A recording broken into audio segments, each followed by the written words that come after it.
অনেকটা মানে রাত হয়ে গেছে, তো সেই জন্য চোখগুলো ঝিমে যাচ্ছে। বললাম একটু জল দিয়ে দাও, তাহলে চোখগুলো ঝিমটা সব কিছু ঠিকঠাক হয়ে গেছিলো। আর এবারে হচ্ছে টান টান করে একই রকম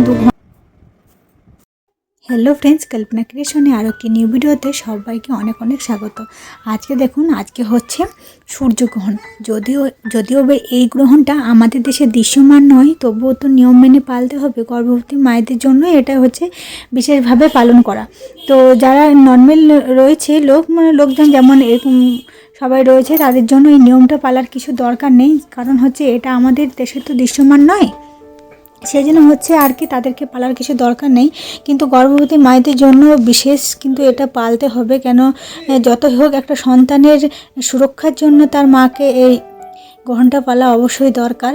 আমার নিয়ম মতে বলে, দৃশ্যমান আমাদের ভারতবর্ষে দৃশ্যমান হোক কিংবা নাই হোক, কিন্তু মনে যে একটা বিভ্রান্তি রয়েছে, তো সেটা নিয়ে একটা চিন্তার বিষয় থাকে। যদিও বা ভগবানের শরণ নিয়ে, ঠাকুরের শরণ নিয়ে থাকতে হয়, তো তবুও একটা মনে মনে একটা ভয় জমে থাকে যে গ্রহণটা পালবো না, কী হবে না হবে, সমস্ত কিছু একটা বিভ্রান্তি তৈরি হয়ে যায় মনের মধ্যে।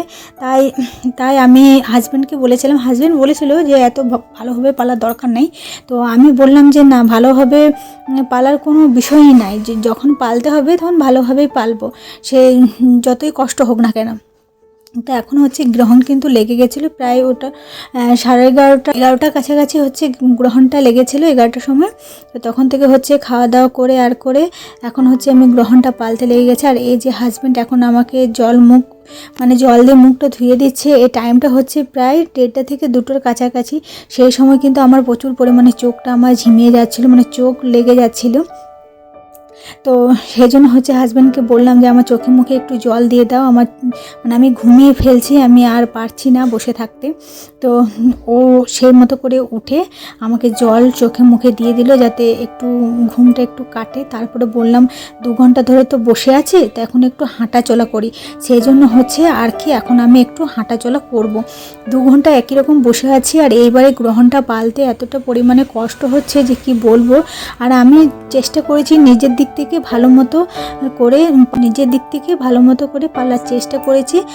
এবার যা কিছু হবে সব কিছুই ভগবানের আশীর্বাদে, ভগবানের ভরসার, সব কিছু হচ্ছে ভগবানের আশীর্বাদে আমি ছেড়ে দিয়েছি। ভগবান যা করবেন মঙ্গলই করবেন, এই বিশ্বাস নিয়ে আমি আছি। তো যাই হোক, এখন হচ্ছে আমি 2 ঘন্টা ধরে তো বসেছিলাম, তো সেই জন্য হচ্ছে এখন আমি একটু হাঁটাচলা করছি।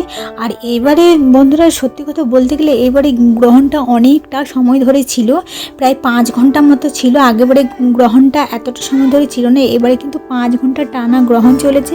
আর একই রকমভাবে হাত পাগুলো টান রাখতে আমার এতটা পরিমাণে কষ্ট হয়েছে যে হাত পাগুলো পুরো একদম মানে টানভাবে রেখেছিলাম। তো শরীরে কিন্তু নানা রকম ওই যে সমস্যা হচ্ছিলো, হাত পাগুলো মানে উঠাতে পারছিলাম না গ্রহণ চলাকালীন পর। তো কি করবো, ওই যে বলে না, মা হতে গেলে সব ধরনের স্যাক্রিফাইস করতে হয়, সব কষ্ট সহ্য করতে হয়। সেই জন্য হচ্ছে আর কি সমস্ত কিছুই সহ্য করে নিয়েছি। তারপর হচ্ছে এই যে এখন প্রায় গ্রহণ পালতে আমার টাইম হয়ে গেছিলো 3:30টার সময়। তো গ্রহণ আমাদের ভারতবর্ষে টাইম মতো ছেড়ে যাচ্ছে, কিন্তু বাংলাদেশে অনুযায়ী হচ্ছে 4টার সময় ছাড়বে। তো আমি পুরোপুরিভাবে 4টে পর্যন্তই আমি পালি, মানে এক্সট্রা সবসময় আমি আধা ঘন্টা পালার চেষ্টা করি। তো 4টের সময় এই যে গ্রহণটা মানে ছেড়ে গেছিলো, 3:30টার সময় ছেড়েছিল, আমি একটু বেশিক্ষণ পারলাম। তারপর হচ্ছে স্নান টান করে এখন ঠাকুরের শরণ নিয়ে এখন ঘুমাতে চলে যাব। আর আপনারা কে কীভাবে কেমনভাবে গ্রহণটা পারলেন অবশ্যই কিন্তু একটু কমেন্টে জানাবেন। আমি যেমনভাবে পারলাম সেই ভিডিওটা আজকে আমি ছোট্ট ব্লগের মাধ্যমে আপনার সাথে শেয়ার করলাম। তো বন্ধুরা, দেখা হবে নেক্সট একটা নিউ ভিডিওর সাথে। এখনকার মতন টাটা। আর এখন যে এই যে কিছুটা ভিডিও ক্লিপস আমি নিয়েছি,